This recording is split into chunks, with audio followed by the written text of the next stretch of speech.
출애굽기 2장 11절부터 25절까지요. 우리 한 목소리로 함께 읽겠습니다.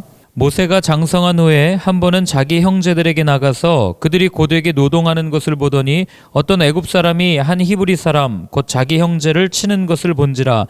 좌우를 살펴 사람이 없음을 보고 그 애굽 사람을 쳐 죽여 모래 속에 감추니라. 이튿날 다시 나가니 두 히브리 사람이 서로 싸우는지라. 그 잘못한 사람에게 이르되 내가 어찌하여 동포를 치느냐 하매 그가 이르되 누가 너를 우리를 다스리는 자와 재판관으로 삼았느냐. 내가 애굽 사람을 죽인 것처럼 나도 죽이려느냐.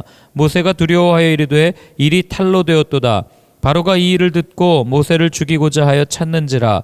모세가 바로의 낯을 피하여 미디안 땅에 머물며 하루는 우물 곁에 앉았더라. 미디안 제사장에게 7딸이 있으니 그들이 와서 물을 길어 구유에 채우고 그들의 아버지의 양떼에게 먹이려 하는데 목자들이 와서 그들을 쫓는지라. 모세가 일어나 그들을 도와 그 양떼에게 먹이니라.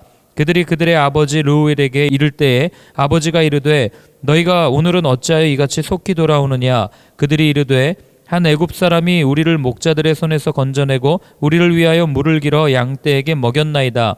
아버지가 딸들에게 이르되 그 사람이 어디에 있느냐. 너희가 어찌하여 그 사람을 버려두고 왔느냐. 그를 청하여 음식을 대접하라 하였더라.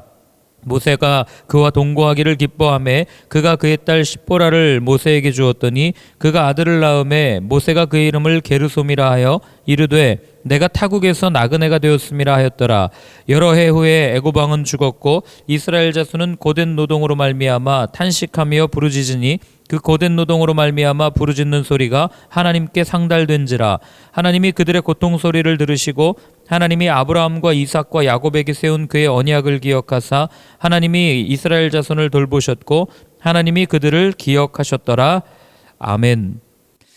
출애굽기는 모세 이야기를 굉장히 이렇게 자세하게 설명하는 것 같지만 그러나 이렇게 읽다 보면은 자세하지 않다라는 것을 또한 눈치채게 됩니다. 왜냐하면 한 절과 한 절 사이의 간격도 그 시간이라고 그러죠. 그 간격도 길 뿐만 아니라 모세가 왜 갑자기 이런 행동을 하는가, 그리고 또 왜 모세가 갑자기 쫓겨나는가, 뭐 이런 그 절과 절 사이에 아주 말해주지 않는 여러 가지 사건들을 담고 있다는 것을 우리는 알게 됩니다.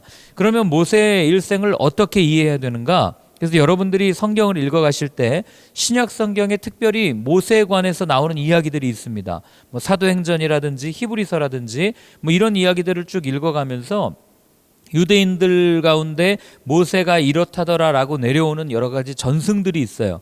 그러니까 전해져 내려오는 이야기들이죠. 그 이야기를 토대로 신약을 토대로 또 이 구약의 모자란 부분을 채워가면서 성경을 읽는다면 모세에 대해서 훨씬 더 풍성하게 이해할 수 있을 겁니다. 자, 그럼 모세가 어떤 일을 했는가, 우리 11절과 12절을 같이 한번 읽어보겠습니다. 네, 읽습니다. 모세가 장성한 후에 한 번은 자기 형제들에게 나가서 그들이 고되게 노동하는 것을 보더니 어떤 애굽 사람이 한 히브리 사람 곧 자기 형제를 치는 것을 본지라. 좌우를 살펴 사람이 없음을 보고 그 애굽 사람을 쳐 죽여 모래 속에 감추니라. 아멘. 자, 10절과 11절 사이도 공백이 한 40년 정도의 시간이 지난 시점입니다. 모세가 어렸을 때 갈대 상자에 버려져서 건짐을 받고 그가 물에서 건짐을 받은 자라는 이름을 얻은 이후에 40년 정도의 시간이 흐르고 오늘 이를 우리에게 이야기를 해줍니다. 어느새 모세의 나이가 40이 된 거죠. 40을 우리는 부록이라고 불러요. 정한 뜻을 실현해 나간다, 이런 의미를 가지고 있는 적지 않은 나이죠. 자, 그런데 무언가 뜻을 정해서 이제는 무언가를 이루어 나가야 할 이 시점에 모세에게 아주 당혹스러운 사건이 생깁니다. 우리가 잘 아는 것처럼 모세가 살인을 저지른 거예요. 자기 동족인 히브리 사람을 애굽 사람이 괴롭히는 것을 보고 그걸 가만히 분을 참지 못하고 그 애굽 사람을 쳐 죽인 겁니다. 살해한 거예요. 그리고 나서 이제 모세의 여정이 시작되는 거죠. 그럼 우리는 여기서 질문할 수 있어요. 아니, 모세는 애굽의 왕자였어요. 애굽 사람이었습니다. 그런데 왜 갑자기 이 히브리 사람을 괴롭히는 애굽 사람을 죽이게 되었을까? 여기서도 정확한 설명을 주지 않아서 우리는 또한 상상력을 동원하고 또 여러 가지 신약의 구절들을 통해서 우리는 추측해낼 수가 있습니다. 이런 게 성경의 간격이죠. 자, 여러분 한번 생각해 보세요. 모세는 어머니의 손에 자랐습니다. 어머니는 유대인이었어요. 그러니까 자라면서 어머니가 유모였지만 모세에게 이런 이야기 안 해줬겠어요? 그리고 점점 자라가면서 자신의 생김새와 같이 살아가는 애굽의 많은 사람들의 생김새가 다르다는 것을 모세는 눈치챘을 겁니다. 그러면서 정체성의 혼란도 가져왔을 거고, 나는 히브리인인가 애굽인인가 이런 생각을 하게 되었을 거고, 사춘기를 겪으면서. 그러면서 어머니가 옆에서 끊임없이 이야기를 해줬을 거라고 학자들은 추정을 하고 저희들도 그렇게 생각을 합니다. 너는 유대인이야, 너는 히브리인이야, 너는 하나님의 백성이야, 너를 통해서 하나님이 놀라운 은혜의 역사를 이뤄갈 거야, 뭐 이런 이야기들을 듣지 않았겠어요? 이것을 히브리서 기자는 이렇게 표현합니다. 한번 찾아보시겠습니까? 히브리서 11장 24절부터 26절까지의 말씀입니다. 히브리서 11장 24절부터 26절까지 같이 읽습니다. 믿음으로 모세는 장성하여 바로의 공주의 아들이라 칭함받기를 거절하고 도리어 하나님의 백성과 함께 고난받기를 잠시 죄악의 낙을 누리는 것보다 더 좋아하고 그리스도를 위하여 받는 수모를 애굽의 모든 보화보다 더 큰 재물로 여겼으니 이는 상주심을 바라봄이라. 아멘. 자, 무슨 얘기입니까?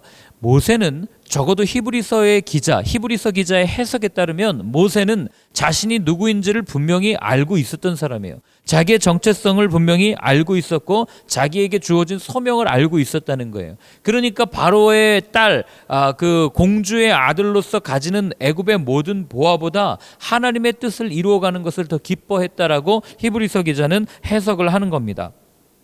그러니 자기의 동족을 죽인 사람을 살해한 것 아니겠어요? 그러면 여기서 우리는 한번 생각해 볼 수 있어요. 기왕 히브리인으로 살기로 했다면, 히브리인으로서의 정체성을 가지고 애굽으로부터 무언가 이 동족들을 위해서 일을 하기로 했다면, 그러면 히브리 사람들과 함께 손을 잡고 애굽의 저항 운동을 하든지 아니면 무언가 좀 이렇게 일을 펼쳐야지 이런 생각을 가지고 있는데, 사실 이 모세가 그렇게는 하지 못했거든요. 그러면서 오늘 본문에 있는 것처럼 모세는 자기의 동족의 편을 들어줘요. 그리고 죽입니다. 그러면 모세의 마음 가운데 그런 생각을 했을 거예요. 그래, 내가 히브리인이고 내가 이 사람들을 도와서 이 애굽 사람, 이 히브리 사람을 괴롭히는 애굽 사람을 내가 죽이면 히브리 사람들이 내 편을 들어줄 거야. 이런 생각을 아마 했을 거예요. 이게 제 생각이 아니고요. 사도행전에 이렇게 되어 있습니다. 제가 읽어드릴게요. 7장인데요. 그는 그의 형제들이 하나님께서 자기의 손을 통하여 구원해 주시는 것을 깨달으리라고 생각하였으나 그들이 깨닫지 못하였더라. 무슨 얘기예요? 내가 이렇게 애굽 사람을 죽이고 애굽 사람으로부터 히브리 사람들을 도와주면 자기와 함께 같은 동족이었던 이 사람들이 자기의 편을 들어줄 거라고 생각했다는 거예요. 이 스데반이 하는 마지막 설교 중의 내용인데, 그러니 이 모세가 그렇게 자신 있게 행동할 수 있었던 이유, 애굽 사람을 죽일 수 있었던 이유는 이제 하나님의 때인가? 이제 하나님의 일의 시작인가? 라는 생각을 가지고 있었다는 것을 우리는 알게 되는 겁니다. 내가 가지고 있는 권력을 통해서 이제는 고통받는 이 동족들을 좀 해방시켜줘야 되겠다. 이런 생각으로 했을지도 모르겠어요. 그런데 이게 웬일이에요? 전혀 그런 반응이 나타나지 않습니다.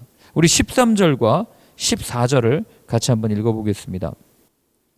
이튿날 다시 나가니 두 히브리 사람이 서로 싸우는지라 그 잘못한 사람에게 이르되 내가 어찌하여 동포를 치느냐 하매 그가 이르되 누가 너를 우리를 다스리는 자와 재판관으로 삼았느냐 내가 애굽 사람을 죽인 것처럼 나도 죽이려느냐 모세가 두려워하여 이르되 일이 탈로 되었도다. 아멘. 저 무슨 얘기입니까? 히브리 사람 둘이서 싸우고 있는 거예요. 그래 가가지고 야, 왜 동족끼리 싸우냐, 지금 힘을 합쳐도 모자랄 때인데 이렇게 이야기를 했겠죠. 그랬더니 이 히브리 사람이 뭐라고 얘기합니까? 너 애굽 사람 죽인 것서 묻은 것처럼 나도 죽이려고 하느냐? 내가 언제 우리를 판단하는 판단자로 세웠냐? 이런 이야기를 하고 있는 거예요. 그러니 모세가 얼마나 깜짝 놀랐겠어요. 이 사람들이 내 편을 들어주기는커녕 지금 나를 고발하는 자로 서 있는 거예요. 나를 고소하는 모습으로 서 있는 겁니다. 모세 입장에서는 유모였지만 어머니로부터 너는 히브리니야 하는 이야기를 듣고 동족들을 위해서, 우리 표현대로라면 하나님을 위해서 일을 한다고 생각하고 일했을지도 모르겠어요. 하나님의 뜻이니까 내 동족이 고통받는 거, 어려워하는 거 내가 이제 내 정의감을 가지고 뜻을 이루어가야 되겠다라고 생각해서 이런 일을 했을지도 모르겠어요. 그러나 여러분 가만히 생각해 보면 아직까지는 모세가 했던 일은 하나님의 일이 아니라는 것을 우리가 빨리 눈치를 채야 됩니다. 이게 하나님의 일이 아니에요. 자기 일이었을 뿐이에요. 아니 도대체 무슨 얘기입니까? 모세가 지금 무엇을 버렸는데요? 애굽의 모든 보화까지도 버리고 하나님의 일을 자기 동족을 위해서 이렇게 일을 하고 있는데 아직도 하나님의 일이 아니라니요. 자기 일이라니요. 이건 조금 과한 해석 아닙니까? 이렇게 이야기할 수 있어요. 그러나 그렇지 않다는 거예요. 15절을 보면 이렇게 되어 있습니다. 바로가 이 일을 듣고 모세를 죽이고자 하여 찾는지라 모세가 바로의 낯을 피하여 미디안 땅에 머물며 하루는 우물 곁에 앉았더라. 졸지에 왕자에서 지명 수배자로 전락해버린 거죠. 하나님의 일을 한다고 자기는 했는데 동족을 위해서 사랑하는 마음을 표현하고 애국심을 가지고 이런 일을 했는데 졸지에 하나님께서 보상을 주시기는커녕 하나님께서 침묵하시고 그는 지명 수배자로 전락해버리는 이런 모습을 보여주는 겁니다. 왜 그럴까요? 무엇 때문에 그러겠어요? 여러분 하나님과 목적은 같았을지 몰라도 방법이 달랐기 때문이고 하나님과 하나님의 일과 방향은 같을지 몰라도 하나님의 때와 너무나도 달랐기 때문이라는 것을 우리는 알 수 있는 거죠. 우리가 하나님의 일을 하다 보면은요 열매가 없을 때가 있어요. 아니 하나님께서 마음을 주셨고 하나님의 일을 하는데 왜 아무런 열매가 없지? 왜 이런 어려움이 있고 오히려 내가 더 이렇게 힘든 과정을 겪어야 되지? 라고 우리는 생각하면서 신앙생활을 할 때가 있습니다. 그때 오늘 본문을 떠올리셔야 돼요. 무슨 말이냐면 내가 하고 있는 일이 하나님의 때인지 하나님의 방법인지를 잘 분별하셔야 되는 거예요. 여러분 여기에 보면은 모세가 자기의 의분을 이기지 못하고 사람을 죽였거든요. 하나님이 사람 죽이라고 한 적이 없어요. 이전까지. 그러니까 모세는 하나님의 방법인 회유와 하나님의 방법인 이 사랑을 통해서 하나님의 일을 나타냈어야 함에도 불구하고 그렇지 못하고 자기의 의분에 따라서 자기의 방법대로 하나님께 묻지도 않고 자기의 일을 했다는 것을 우리는 알게 되는 거죠. 그걸 알았던 하나님께서는 모세를 이제 어디로 보냅니까? 광야로 보내는 거예요. 그가 가지고 있는 자기의 힘으로 무언가를 이루려고 하는 그 자기의 의지, 자기를 이렇게 자기 능력 가지고 하려는 이 모든 것들을 이제 다 내려놓게 하는 거죠. 하나님께서 붙들어야 하나님의 일이 되는 거지 하나님을 세워놓고 내 뜻을 가지고 내 것을 가지고 무언가 하려고 하는 것은 하나님의 일을 하는 것이 아니라 내 일을 하는 거 아니겠어요? 저 예전에도 그 교회 이야기하면서 말씀드리지 않았습니까?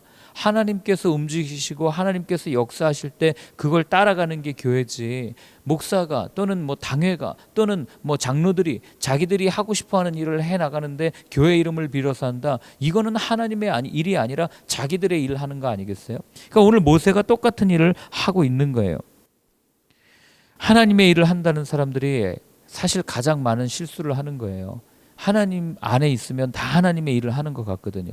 교회 안에 있으면 다 하나님의 일을 하는 것 같아요. 그런데 왜 하나님의 일을 하다가 그렇게 싸웁니까? 왜 하나님의 일을 하다가 성가대 봉사하다가 교사 봉사하다가 교회 일을 하다가 왜 그렇게 싸워요? 다 하나님의 일이 아니라 자기 일을 하고 있었기 때문에 그런 거 아니에요? 하나님의 일을 할 때는요 내 이름이 별로 중요하지 않잖아요. 하나님이 드러나는 게 중요한 거죠. 하나님의 뜻이 드러나는 게 중요해요.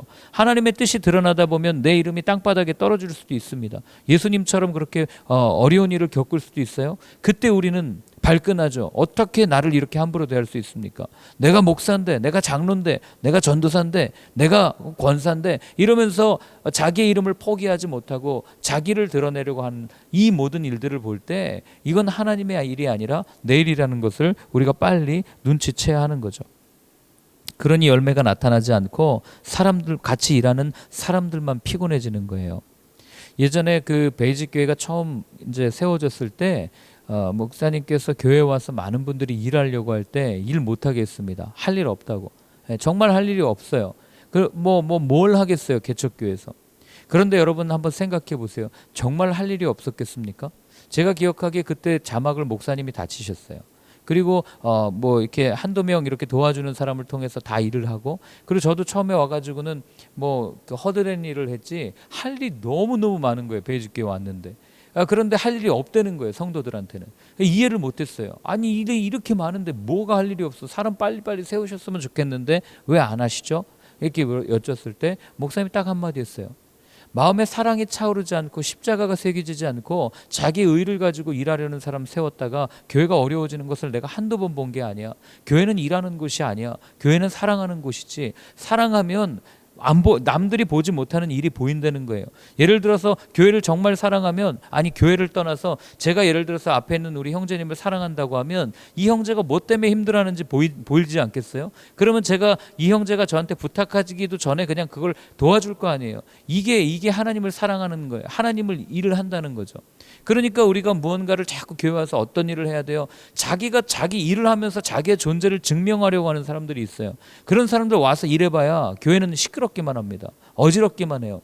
그러니 그냥 와서 조용히 본인이 먼저 예배자로 서고 정말 하나님을 사랑하는 마음이 충만해지면 그때는 눈에 보이기 시작하는 거죠. 그때는 내가 누가 뭐 시키거나 말하지 않아도 먼저 와서 일을 하는 거예요. 제가 아직도 기억에 남는 한 분이 있는데 그게 뭐냐면, 청담 같은 경우는 화장실이 굉장히 좁았어요.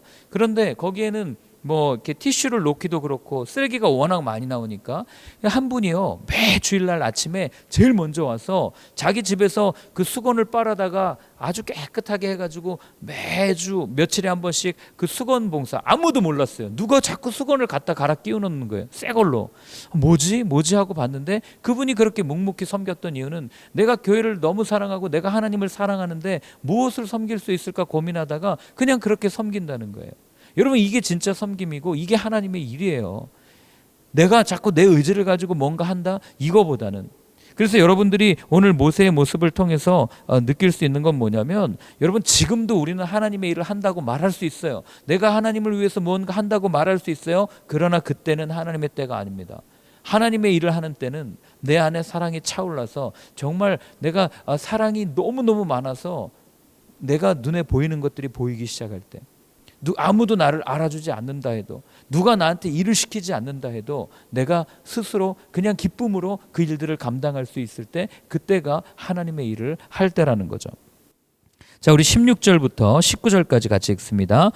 미디안 제사장에게 7달이 있었으니 그들이 와서 물을 길어 구유에 채우고 그들의 아버지의 양떼에게 먹이려 하는데 목자들이 와서 그들을 쫓는지라. 모세가 일어나 그들을 도와 그 양떼에게 먹이니라. 그들이 그들의 아버지 르우엘에게 이를 때에 아버지가 이르되 너희가 오늘은 어찌하여 이같이 속히 돌아오느냐. 그들이 이르되 한 애굽 사람이 우리를 목자들의 손에서 건져내고 우리를 위하여 물을 길어 양떼에게 먹였나이다. 아멘. 자, 저는 이 본문을 이렇게 쭉 읽으면서요, 하나님이 왜 모세를 사용했는가라는 것을 조금은 눈치챌 수 있어요. 여러분, 제가 모세였으면은요, 오늘 이런 상황이 제 눈앞에 펼쳐지면은요, 저는 안 도와줍니다. 왜 안 도와주는지 아세요? 괜히 오지랖 넓게 누군가 도와줬다가 지금 자기가 이런 신세가 된 거 아니에요.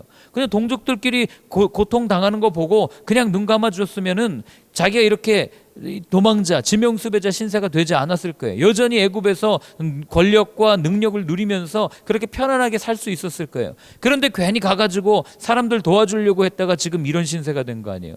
그러니 지금 똑같은 상황이 눈앞에 펼쳐져 있는 거예요. 여인들이 어려움을 겪고 있는 거예요. 그냥 가가지고 아이고 쟤네 참 힘들겠다 하고 넘길 수 있는 일인데 모세는 그렇게 하지 않았다는 거예요. 가가지고 도와줬다는 거예요. 여러분, 이게 하나님께서 모세를 주목하신 이유예요. 왜 하나님께서는 모세를 보았습니까? 불의를 보고 참지 못하는 거죠. 제가 사실 이런 모습 앞에 서면 늘 부끄러울 때가 있어요. 한때는 정의의 사도라고 막 불의를 보면 참지 못하고 가가지고 이야기하기도 하고 도와주기도 했는데, 이게 참 세월이 이게 저기라고 점점 나이를 먹으면 먹을수록 비겁해지는 제 모습을 보게 되는 거예요. 현실에 안주하는 걸 좋아하고 불의를 보고도 아유 그래 나이 뭐 살다 보면 그렇게 할 수도 있지 하고 하면서 이건 분명히 잘못된 것임에도 불구하고 말 못하고 넘어갈 때가 얼마나 많은지 몰라요. 나와 관계없는 일에는 별로 관심도 없고. 그래서 우리 그런 단어도 있잖아요. 님비 현상이라고. Not in my backyard인가요? 내 마당에서 일어나는 일 아니면 관심이 없는 그런 현상을 우리가 이렇게 쭉 살면서 이야기를 듣지 않아요? 그러니 이런 모습이 사실 우리 일상인데, 이 모세는 우리의 일상을 뒤집어 엎은 거예요. 가가지고 어떻게 합니까? 우리는 괜히 안 좋은 일 당할까 봐 극이기주의적인 태도로 살아가잖아요.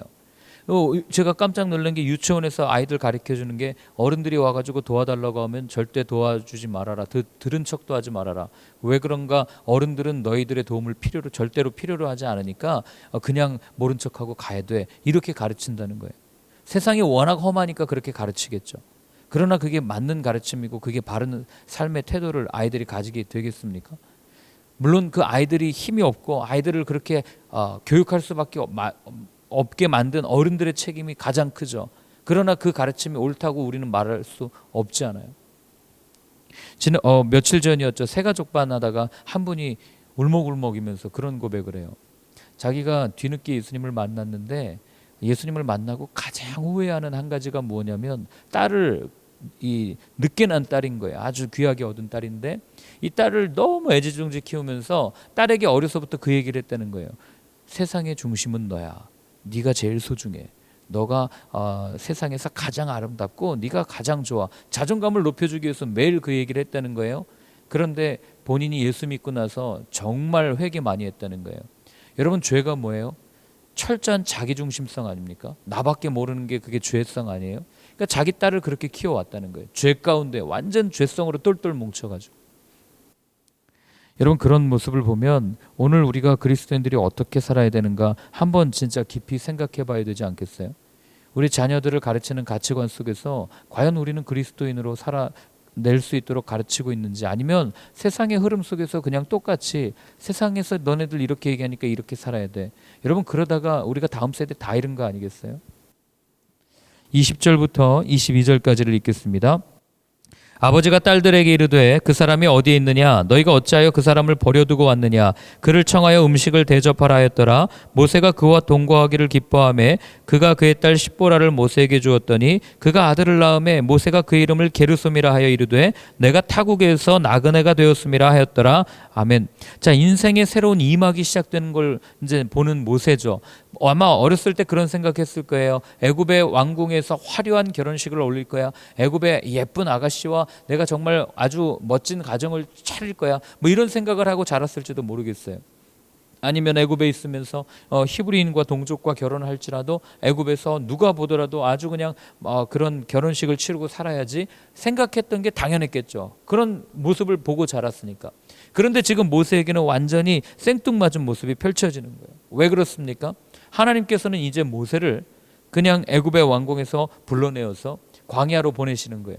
광야로 보내서 애굽에서 묻었던 그 모든 때들, 세상의 가치관들, 하나님을 인정하지 않고 하나님을 잘 몰랐던 그 시간들을 다 내려놓고, 아니 어머니로부터 들었던 뿌옇게 알고 희미하게 알던 하나님의 모습을 이제 완전히 벗겨내고 이제 하나님이 누구신지를 분명하게 알아가는 시간들을 모세에게 허락하신다는 거예요. 그런데 너무나도 재미난 건 그렇게 어려운 시간을 걸어갈 때 하나님께서는 혼자 두지 않아요. 우리는 하나님께서 뭐 이렇게 하다 보면 외롭게 하십니다. 고독 가운데 두십니다. 그래가지고 하나님의 일들을 준비하게 하십니다라고 잘못 생각하고 있어요. 아니에요. 하나님은 홀로 두시지 않습니다. 항상 누군가를 옆에 두세요. 아무도 없다면 하나님께서 친히 함께해 주세요. 제발 십자가를 지고 가는 길이 외롭다, 고독하다 그런 얘기 안 했으면 좋겠어요. 왜 외로워요? 예수님이 함께 가고 있는데. 뭐가 그렇게 고독합니까? 성령님이 매 순간 나와 함께 하시는데. 그렇기 때문에 성경은 오늘 동일하게 우리한테 이야기를 해주는 거예요. 그러니 그리스도인으로서 살아가는 그 길, 여러분 외로운 길이 아니니까 너무 걱정하지 마십시오. 그리고 또 한 가지 우리가 주목해야 될 건 뭐냐면 모세가 낳은 아들의 이름이에요. 게르솜이죠. 이게 나그네가 되었다는 의미예요. 그러니까 무슨 얘기입니까? 내가 나그네로 살아간다는 얘기는 내가 다시 돌아가야 할 곳이 있다는 것을 그냥 표현하는 단어 아니겠어요? 그러니까 내가 어디 가서 가는데 나 여기 살아요 라고 얘기하지 나 여행 왔어요 라고 얘기 안 하잖아요. 여행 왔다는 얘기는 내가 잠깐 여기에 나그네로 왔다는 얘기는 다시 돌아갈 곳이 있습니다. 이런 표현 아니겠어요? 그러니까 이런 표현을 통해서도 앞으로 모세가 다시 돌아가서 하나님의 일을 감당해야 되는구나 라는 것들이 이런 단어 속에 다 드러나는 거죠. 자, 23절부터 25절까지를 읽습니다. 여러 해 후에 애굽 왕은 죽었고 이스라엘 자손은 고된 노동으로 말미암아 탄식하며 부르짖으니 그 고된 노동으로 말미암아 부르짖는 소리가 하나님께 상달된지라. 하나님이 그들의 고통 소리를 들으시고 하나님이 아브라함과 이삭과 야곱에게 세운 그의 언약을 기억하사 하나님이 이스라엘 자손을 돌보셨고 하나님이 그들을 기억하셨더라. 아멘. 자, 무슨 얘기입니까? 하나님께서 이들을 돌보았다는 얘기예요. 여러분, 이 말씀을 왜 주셨을까? 모세는 나와서 지금 뭐 가정을 차리고 재미나게 살고 있다고 쳐요. 그럼 애굽에 남겨진 사람들은요, 여전히 모세를 통해서 어쩌면 하나님의 일을 볼 수도 있겠다, 하나님께서 모세를 통해서 역사하실 거야 라고 생각했던 모세의 가족들은 어떻겠어요? 여전히 그 땅 가운데 고통 가운데 부르짖고 있는 그들의 삶을 여러분 한번 생각해 보셨겠어요? 하나님은 모세에게도 포커스를 두고 있지만 여전히 그 땅 가운데 아파하는 그들의 부르짖음에도 듣고 있었다. 그걸 내가 주목하고 있었다. 그 얘기를 하나님께서는 오늘 우리에게 들려주시는 거예요. 그러니 여러분, 우리가 그 유명한 얘기 있지 않습니까? 사람의 끝이 하나님의 시작이라고. 모두가 다 이제 끝났구나. 이제 모세도 없구나. 이제는 우리를 보호해 줄 사람이 아무도 없구나. 이제는 하나님의 이 우리를 붙들고 있는 손이 완전히 놔졌구나 라고 생각될 때 하나님께서는 놀랍게 하나님의 일을 시작하신다는 거죠. 사람의 눈으로 볼 때는 최악의 타이밍이고 말도 안 되는 상황이지만 하나님께서 보실 때는 최고의 타이밍이 이제 되었고, 또 한 가지는 뭐냐면 하나님께서 이루어 가실 하나님의 역사를 딱 이끌어 가시기 위해서 그 일을 감당할 사람이 준비되기까지 하나님께서는 기다리신다는 거예요. 아마 오늘 이 2장 우리가 읽은 이후로 하나님께서 들으셨더라 하는 이 표현 이후로 앞으로 40년 동안 더 기다려야 됩니다. 모세가 준비될 때까지. 제가 이 모습을 보면서 어제 그런 기도를 드렸어요. 하나님, 함께 예배하고 함께 신앙생활하는 우리 공동체 가운데 이런 사람들이 좀 준비되었으면 좋겠습니다. 나는 나이가 많은데요. 여러분, 나이가 많다고 생각할 때, 가장 늦다고 생각할 때가 제일 빠른 때 아니겠어요? 하나님은 가장 좋은 때 우리를 부르십니다. 지금 저희 나이가 여기 사실 다 40 넘은 50, 60 이렇게 되신 분들인데 우리가 너무 나이가 많은 거 아닙니까? 아니에요. 지금이 가장 빠른 때입니다. 그래서 저는 여러분들의 삶 가운데 지금 여전히 광야를 걷고 있다면 기대하면서 기다리셨으면 좋겠어요. 하나님이 분명히 나를 통해서 하나님의 일을 이루어 가시는구나. 이 기대감을 가지고 또 꿈을 꾸는 저희의 삶이 되었으면 좋겠습니다. 자, 오늘 한번 같이 기도할 때는 이렇게 한번 기도했으면 좋겠어요. 하나님, 현실이 어둡고 암울할수록 하나님의 일을 기대하게 하시고 결국 하나님께서 승리하신다는 확신을 가지고 사는 승리의 삶, 승리의 인생 되게 하여 주옵소서. 우리 이렇게 한번 같이 기도하겠습니다. 하나님, 오늘 모세를 통하여 우리에게 알려주셨습니다. 하나님의 때가 있다는 것, 내 열심보다도 하나님의 타이밍이 있다는 것을 우리에게 알려주셨습니다. 하나님, 오늘 간절히 기도합니다. 내 생각과 내 의지와 내 모든 것들보다도 하나님께서 어떤 생각을 가지고 계신지, 하나님께서 어떤 마음을 가지고 계신지, 하나님께서 언제 일하고 싶어 하시는지를 분명히 바라보며 기도하고 그때를 구하며 나아가는 저희의 삶이 되게 하여 주옵소서. 결국 하나님, 현실은 어둡고 암울하고 힘들다 하여도 하나님의 때가 되었을 때 하나님이 승리하신다는 이 확실한 믿음을 가지고 살아가는 저희 모두가 될 수 있도록, 그래서 기쁨과 환희와 기대와 감사로 살아가는 저희의 삶이 될 수 있도록 주님 도와주시옵소서. 하나님 아버지, 오늘도 눈을 들어 주님을 바라봅니다. 주님께서 행하시는 일들을 바라보며 기뻐하며 찬양할 수 있는 오늘 힘찬 우리의 하루가 되게 하여 주옵소서.